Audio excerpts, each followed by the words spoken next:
Alrighty, so today I want to go ahead and fly the Neo to some of its strong points. Now, we obviously know that when it comes to freestyle, it's really not meant for that. This is obviously more of a cine whoop, meant to follow you type of thing.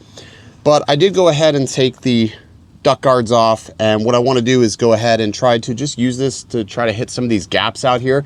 I also tuned the rates to make them a little bit slower, slightly mushier, which will make this a lot more accurate when you're trying to fly a space like this. This is an abandoned park, dog parks. I'm not really sure what this was at one point, but there's a heck of a lot of gaps here, and it's a really fun place to fly cinewhoops like the Neo.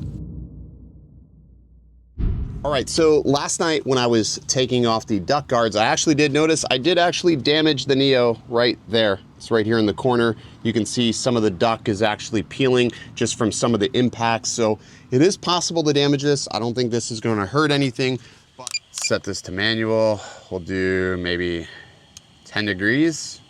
Should be good for hitting some gaps.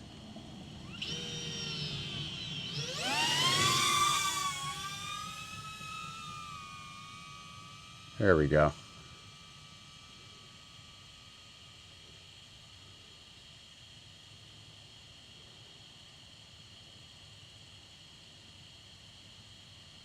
It's gap one. It's under a little bench there. Try to get down in here. It's all overgrown pretty good. Okay. It's good. Let's see what gaps we get in here. We gotta be careful. There's a lot of hanging moss, which will snatch you, especially not having the top prop guards on, like right there. Another picnic bench. Perfect. Let's go in here.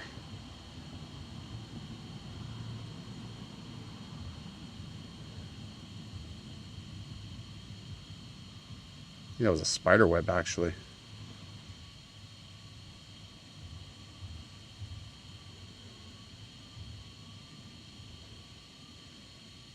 There we go. And we're in full manual right now. Let's come under here. There's usually some good gaps under here. Here we go.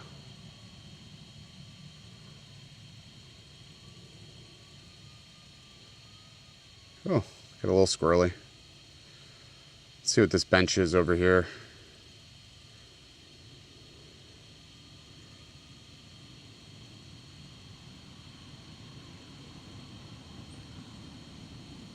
Can we get in there?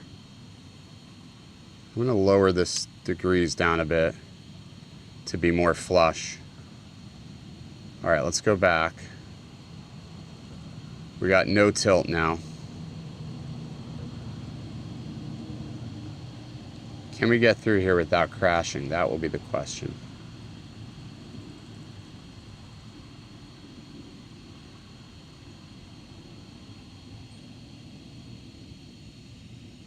Oh no. Here we go.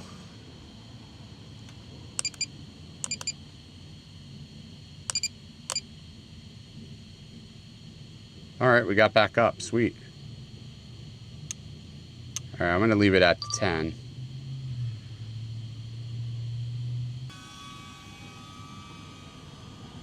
So it feels a lot less twitchy in the yaw with these settings. I think if you're gonna fly it sort of like this, just, you know, cruising, which is how I would fly it, I think you're gonna be fine. This is sort of just fun, just, you know, hitting some of these little tiny gaps.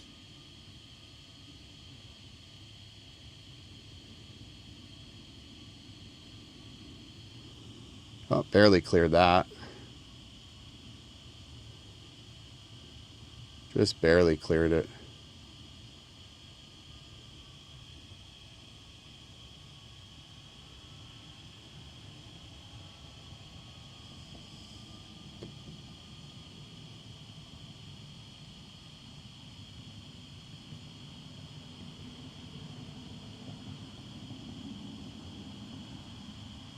Got under there. That was good.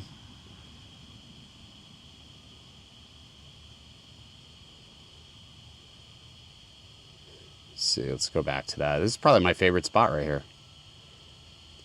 It's like it was made for the Neo.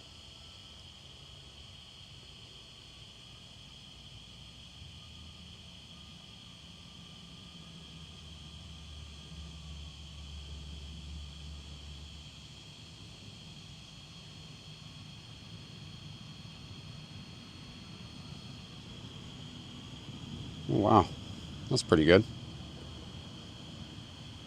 I mean, the camera is very contrasty. I think if they toned the contrast back, this wouldn't be so terrible. But because there's just a ton of contrast, it just looks really, really crunchy. But it does make it a little bit easier to see branches and sort of that moss. I can see it from a bit further than I normally could. See, like right there, I would have probably smashed that with another camera.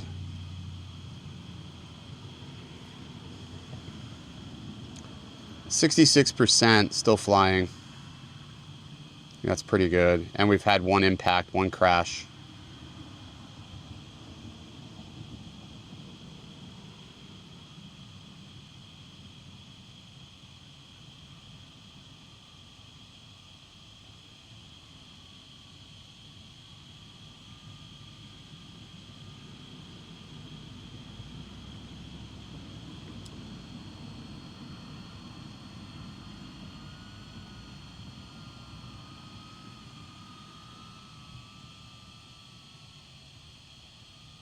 Doing pretty good.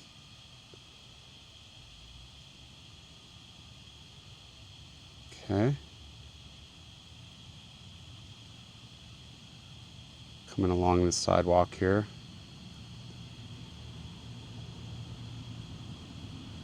A little tighter.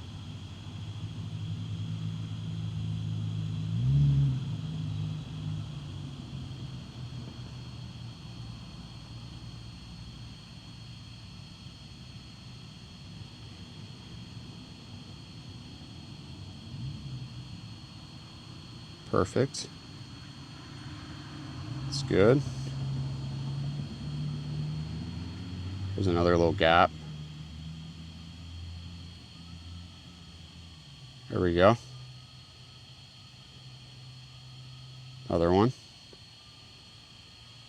Yeah, I mean, it does pretty well for stuff like this. Like, this is where I could definitely see this succeeding for SWAT teams and people that want sort of a disposable drone.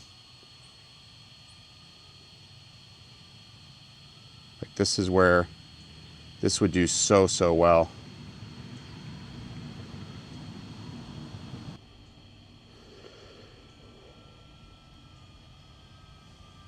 It's another little gap here. All right, let's see. What about higher elevations?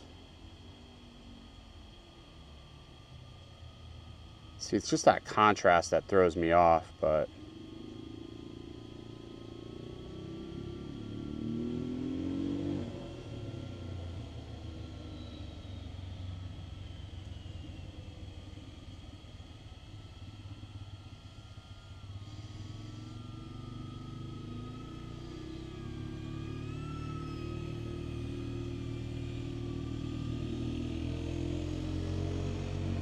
only in Florida.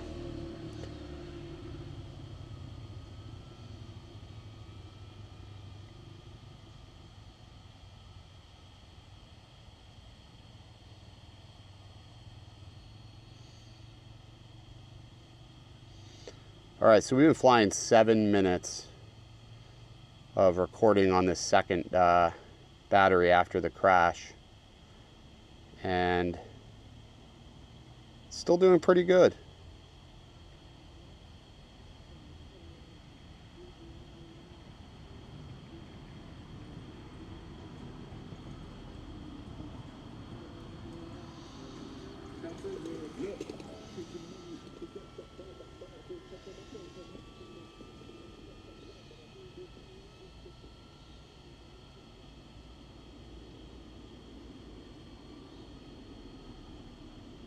That was a cool shot.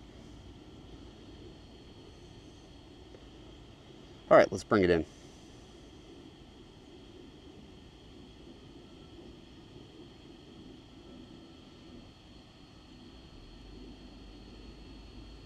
Alrighty, so I think after flying that, I think if you want to learn FPV, this is the best way to learn it, to fly manually, unassisted, and to mitigate the risk. Because you can see I've crashed this several times. I've probably crashed this 11, 12 times by now.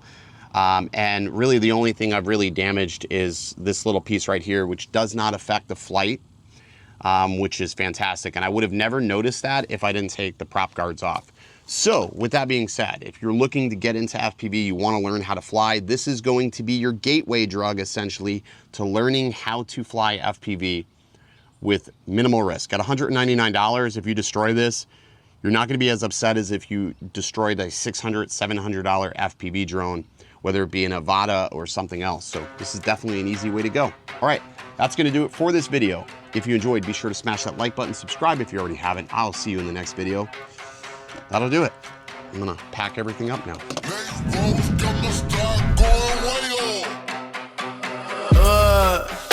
I heard they checking for me, no one checking on me, so I had to go run up a check. I got the message on me, ain't no flexing on me, my attorney gon' call and collect. Blessings on blessings for me, my success.